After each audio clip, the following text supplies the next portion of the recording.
একটা পরীক্ষা দিন ঘোষণা হলো এবং তার জন্য কতটা প্রিপারেশন নিতে হয় পরীক্ষার্থীদের পড়ুয়াদের সেটা বোধহয় সকলেরই জানা। কিন্তু পরীক্ষার আগের দিন যদি জানা যায় যে পরীক্ষাটা আর হবে না, স্থগিত করে দেওয়া হলো, নিট পিজির ক্ষেত্রে ঠিক এই ঘটনাই ঘটেছে। আজ হওয়ার কথা ছিল পরীক্ষা, কিন্তু গতকাল একদিন আগে জানা গেল যে পরীক্ষা স্থগিত। কিন্তু কতদিনের জন্য স্থগিত, কেন স্থগিত, এ বিষয় নিয়ে আরো বিস্তারিত জানাবে মৈত্রেয়ী আমাদের। মৈত্রেয়ী, একদিন আগে স্থগিত করে দেওয়া হলো নিট পিজি এক্সাম, কবে হবে পরীক্ষা এখনো অবধি জানা যাচ্ছে না, কিন্তু কেন, মূল কারণটা ঠিক কি?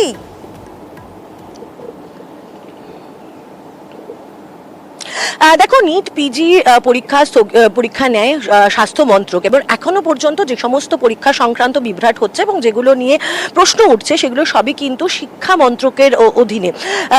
স্বাস্থ্য মন্ত্রক তারা যে পরীক্ষাটি নেয় নিট পিজি অর্থাৎ স্নাতকোত্তর ডাক্তারি পড়াশোনার জন্য এই পরীক্ষা নেওয়া হয়, এবং তাদের যুক্তি যে বর্তমানে পরীক্ষা নিয়ে যে সমস্যা চলছে সেই পরিস্থিতিতে দাঁড়িয়ে তারা কোনো ঝুঁকি নিতে চান না পরীক্ষা সংক্রান্ত বিষয় নিয়ে, অর্থাৎ পরীক্ষা একেবারে ফুলপ্রুফ হচ্ছে কিনা বা তাদের সেখানে কোনো রকমের কোনো লিকেজ বা যে সমস্ত তথ্যগত বিষয় রয়েছে সেই জিনিসগুলো একেবারে ফুলপ্রুফ কিনা সেটা তারা নিশ্চিত করতে চান, এবং সেই কারণেই পরীক্ষা স্থগিত করার সিদ্ধান্ত, এবং সেটা অনির্দিষ্টকালের জন্য এখনো পর্যন্ত স্থগিত করা হয়েছে। এবং সেটাও কিন্তু রাতারাতি পড়ুয়াদেরকে জানানো হয়, অর্থাৎ আজকে সেই যে পরীক্ষা হওয়ার কথা ছিল তার 24 ঘন্টারও কম সময় আগে এই বিষয়ে জানায় স্বাস্থ্য মন্ত্রকের তরফ থেকে জানানো হয়, এবং তারা জানান যে পড়ুয়াদেরকে আগামী পরীক্ষার দিন জানিয়ে দেওয়া হবে। এখনো পর্যন্ত আগামী পরীক্ষার দিন জানানো হয়নি, কিন্তু এটা খুব স্পষ্ট যে পড়ুয়াদের যে হয়রানি প্রবল হয়েছে সে বিষয়ে কোনো সন্দেহ নেই। তার কারণ এত গুরুত্বপূর্ণ একটি পরীক্ষার জন্য পড়ুয়ারা নিজেদের প্রস্তুতি তো থাকেই, তার সঙ্গে সঙ্গে বিভিন্ন সেন্টারে পড়ুয়ারা পৌঁছাতে শুরু করে দিয়েছিলেন, এবং রাত্রিবেলা যখন তাদের কাছে খবর আসে যে পরের দিনের পরীক্ষাটাই হবে না, তারা পড়েন আতান্তরে। স্বাভাবিকভাবেই এই প্রশ্ন উঠছে যে কেন যখন এই নিট এবং নেট নিয়ে এই ধরনের সমস্যা চলছে সেই পরিস্থিতিতে দাঁড়িয়ে আগে থেকেই কেন তারা ফুলপ্রুফ করলেন না গোটা পরিস্থিতি, অর্থাৎ প্রশ্নপত্রতে যে কোনো প্রশ্ন উঠবে না বা যে পরীক্ষা নেওয়ার পদ্ধতিতে যে কোনো সমস্যা নেই সেই বিষয়টা ফুলপ্রুফ করে কেন তারা পরীক্ষা ঘোষণা করলেন না, কেন তারা শেষ মুহূর্তে পরীক্ষা এসে স্থগিত করলেন সেই প্রশ্নটা কিন্তু উঠছে, যদিও এই বিষয়ে স্বাস্থ্য মন্ত্রকের তরফ থেকে এখনো পর্যন্ত কোনো জবাব দেওয়া হয়নি। সোনিয়া, একেবারে মৈত্রী, একটু সঙ্গে থাকো। রাজ্যসভার সাংসদ শ্রমিক ভট্টাচার্য কি বলেছেন শোনাবো। যখন একটা র্যাকেটের সন্ধান পাওয়া যাচ্ছে তখন স্বাভাবিকভাবেই পরীক্ষা বন্ধ রাখাটাই সমীচীন হবে।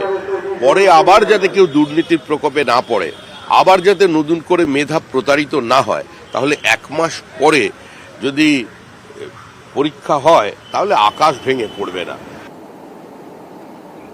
আর এরই মধ্যে সিবিআই তদন্তের নির্দেশ দেওয়া হয়েছে নিট নিয়ে। এ বিষয়ে মৈত্রেয়ীর কাছ থেকেই জানবো। মৈত্রেয়ী,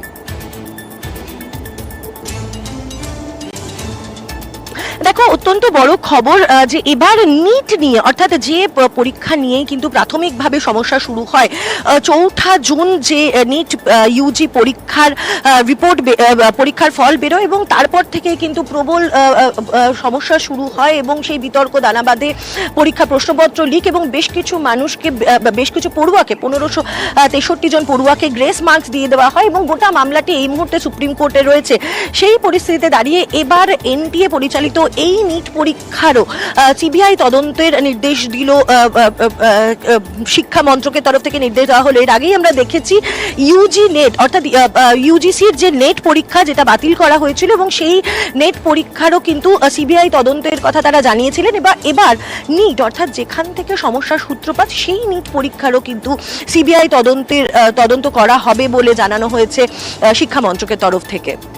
একেবারে মৈত্রেয়ীর সঙ্গে থাকো, তোমার কাছে আসবো। কিন্তু এই যে নিট নেট এগুলো নিয়ে এত বিতর্ক, তাই এনটিএ কর্তা তাকে কিন্তু সরিয়ে দেওয়া হলো, ডিজি কে বদল করা হলো। আপনাদের জানিয়ে রাখার চেষ্টা করি, ইতিমধ্যে ন্যাশনাল টেস্টিং এজেন্সির ডিজি সুবোধ কুমার তাকে কিন্তু কেন্দ্রের তরফ থেকে বদল করা হয়েছে এবং তার জায়গায় এসেছেন প্রদীপ খারোলা।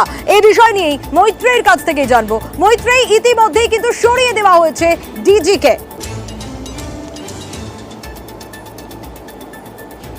একেবারেই দেখো, এনটিএ এর তরফ থেকে এনটিএকে প্রথমে কয়েকদিন আগেই কিন্তু দেখা গিয়েছিল ধর্মেন্দ্র প্রধান কেন্দ্রীয় শিক্ষামন্ত্রী তিনি যখন একটি সাংবাদিক সম্মেলন করেছিলেন গোটা ফিয়াস্কোর মাঝখানে, তখন কিন্তু তিনি এনটিএ কে ক্লিন চিট দিয়েছিলেন। কিন্তু তারপরেই দেখা গেল যে এনটিএ এর পরিচালনা এবং পরীক্ষা পদ্ধতি সেটা ঠিকভাবে হচ্ছে কিনা সেটা দেখতে গতকালই গঠন করা হলো একটি উচ্চ পর্যায়ের কমিটি, এবং যেখানে যার শীর্ষে রয়েছেন প্রাক্তন ইসরো কর্তা।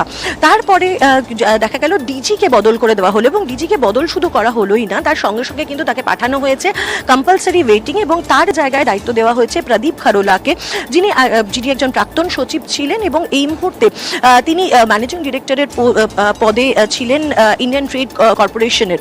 ফলে সেই জায়গায় দাঁড়িয়ে তাকে অতিরিক্ত দায়িত্ব দেওয়া হয়েছে, এবং সেখানে দাঁড়িয়ে কোথাও গিয়ে মনে করা হচ্ছে যে এনটিএর যে কোথাও একটা গাফিলতি ছিল পক্ষান্তরে সেটাই কিন্তু মেনে নিচ্ছে শিক্ষামন্ত্রক, এবং তাই জন্যই কিন্তু একের পর এক পদক্ষেপ।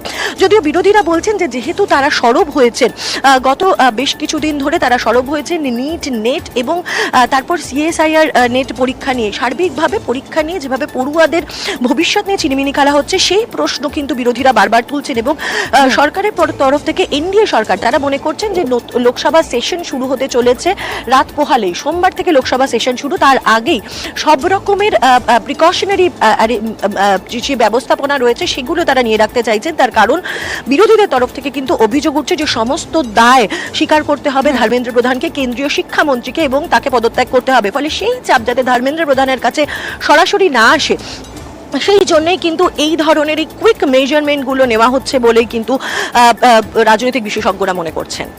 বেশ মৈত্রী, একেবারে মৈত্রী আমাদের সঙ্গে ছিলেন, কিন্তু এর পরেও রাজনৈতিক তরজা কিন্তু থামছে না। ডিজি বদল হওয়ার পরেও কিন্তু রাজনৈতিক তরজা রয়ে গিয়েছে।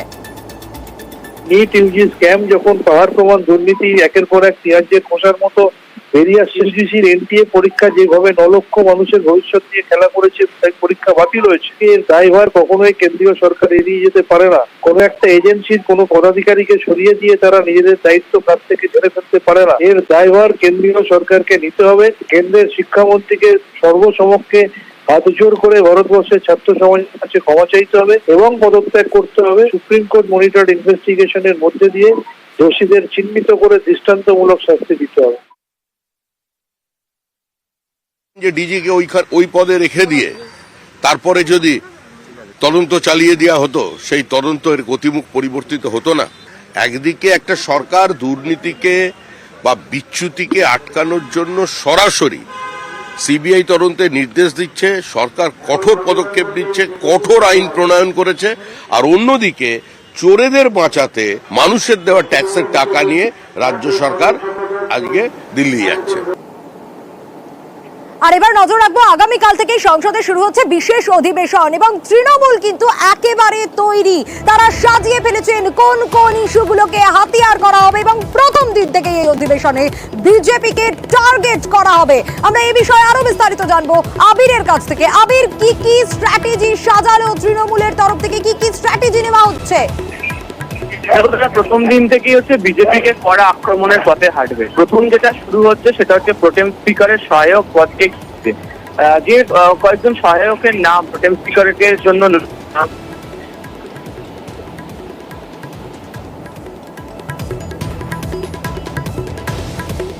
আবির, তোমার কথা স্পষ্ট নয়, একটু কি স্থান পরিবর্তন করা সম্ভব?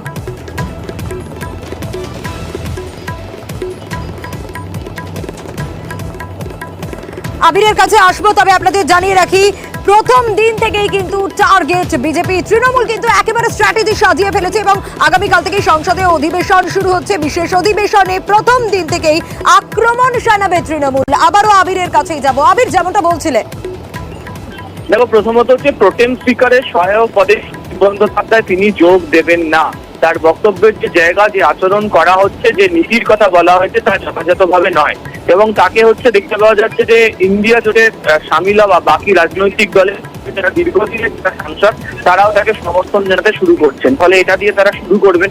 দ্বিতীয় যে বিষয় সেটা হচ্ছে যে শেয়ার বাজারের যে কেলেঙ্কারি, তা নিয়ে তৃণমূল সরব হয়েছে। জানো যে প্রথমে রাহুল গান্ধী তিনি যে নিয়ে সরব হলেন, পরবর্তী সময় তৃণমূল কংগ্রেস সরব হলো, তাকে পকলে ডেরেক ওব্রায়ানের মতো নেতা দপ্তরে পরবর্তী সময় কল্যাণ বন্দ্যোপাধ্যায়, সাগরিকা ঘোষ, সাকেত গোগলের মতো নেতারা তারা সেবি অফিসে গেলেন।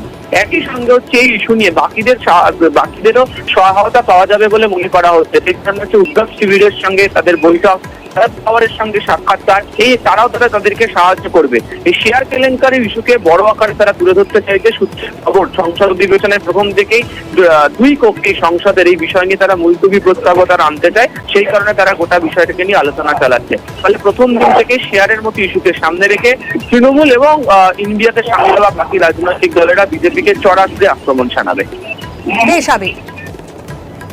অভিশপ্ত এই এনডিএ সরকার, কারণ নিট, নেট, ট্রেন দুর্ঘটনা, শিক্ষা দুর্নীতি এবং চারিপার্শ্বে সবকিছু মিলিয়ে যে ঘটনা সামনে এসছে, মোদিকে তার জবাব দিতে হবে। বিজেপি কি গলার স্বর চড়াবে? তাদের উত্তর দেওয়ার পালা এবার। সারা ভারত উত্তর চাইবে, দুর্নীতির উত্তর।